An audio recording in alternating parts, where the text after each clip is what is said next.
रानू चिड़िया और उसका बर्फ का घर। प्रस्तावना। बहुत समय पहले की बात है, जब पक्षियों की दुनिया में एक छोटी सी चिड़िया रहती थी जिसका नाम रानू था। रानू बाकी चिड़ियों से थोड़ी अलग थी। वह बहुत बुद्धिमान थी और कुछ नया करने की इच्छा रखती थी। जहां बाकी चिड़ियां पेड़ों पर घोंसले बनाकर रहती थी, वहीं रानू ने सोचा कि वह कुछ अनोखा बनाएगी। उसने एक अनोखा विचार सोचा, बर्फ का घर बनाने का। लेकिन क्या सच में एक चिड़िया बर्फ का घर बना सकती थी? ये जानने के लिए कहानी को विस्तार से समझते हैं। पहला भाग, रानू का अनोखा विचार। रानू एक ठंडी जगह में रहती थी जहां हर तरफ बर्फ ही बर्फ थी। वहां के बड़े पक्षी और जानवर पेड़ों के कोटरों और गुफाओं में रहते थे, लेकिन रानू को यह तरीका पसंद नहीं था। उसने सोचा, अगर इंसान बर्फ से घर बना सकते हैं तो मैं क्यों नहीं। उसने अपनी खोजबीन शुरू की। उसने ध्यान दिया कि जब बर्फ एक जगह इकट्ठी होती है और जम जाती है तो वह बहुत ठोस हो जाती है।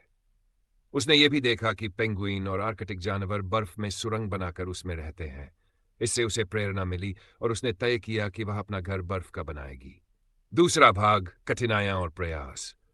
रानू के इस विचार का बाकी चिड़ियों ने मजाक उड़ाया। कौआ बोला, अरे रानू, तुम पागल हो गई हो। बर्फ में कौन रहता है? तोते ने हंसते हुए कहा, बर्फ तो पिघल जाएगी, फिर तुम्हारा घर कहां रहेगा? लेकिन रानू ने हार नहीं मानी।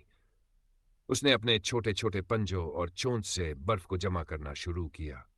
वह दूर दूर से छोटे छोटे बर्फ के टुकड़े लाती और उन्हें एक साथ जमाने की कोशिश करती। धीरे धीरे उसने एक गोलाकार आकृति तैयार कर ली जिसे इग्लू कहते हैं। हालांकि यह काम आसान नहीं था। कई बार हवा तेज चलती और उसकी मेहनत बेकार चली जाती। कभी कभी बर्फ इतनी ठंडी होती कि उसकी चोंच सुन्न पड़ जाती, लेकिन उसने हिम्मत नहीं हारी और अपनी मेहनत जारी रखी। सफलता की ओर कदम रानू ने सीख लिया था कि बर्फ को सही आकार में रखना पड़ता है ताकि वह गिर न जाए। उसने अपने पंखों से अंदर की हवा को गर्म करने की कोशिश की ताकि बर्फ ठोस बनी रहे। धीरे धीरे उसका घर तैयार हो गया। अब जब बाकी पक्षियों ने उसका घर देखा तो वे चकित रह गए। वे सोच भी नहीं सकते थे कि बर्फ का घर इतना सुंदर और गर्म हो सकता है। रानू ने उन्हें दिखाया कि अंदर रहने से ठंडी हवाओं से बचा जा सकता है और ये घर सुरक्षित भी है। चौथा भाग, परीक्षा की घड़ी। एक दिन तेज बर्फीला तूफान आया।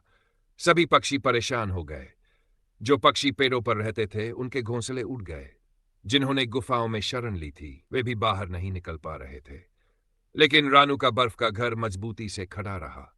जब दूसरे पक्षियों को ठंड ने बेहाल कर दिया तो रानू ने उन्हें अपने घर में बुलाया।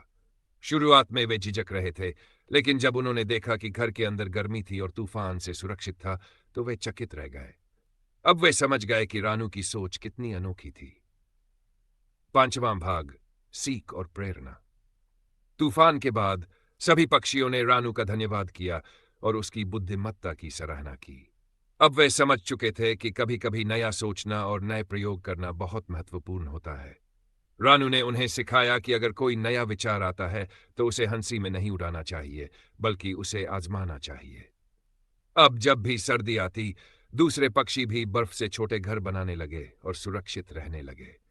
इस तरह रानू की कहानी पूरे पक्षी जगत में प्रसिद्ध हो गई।